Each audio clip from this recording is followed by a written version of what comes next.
Ayan. Hello, beautiful. Let's have an update for my succulent I bought from the CNSE Benguet. Ayan. Ayan si Red Dragon Queen. And makikita nyo na ang ganda niya.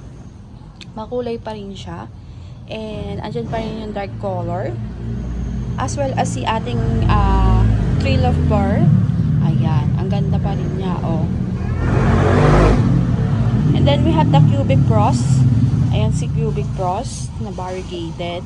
So I was expecting na baka masunog sila kaya nandito sila sa part na to. And then yung ating crispy beauty na nagmamaganda masyado. Ayan. O diba ang ganda niya. And eto si egret. So nagkaroon ng ng kulay yung mga dulo niya pero pa rin siya, nag-a-adjust.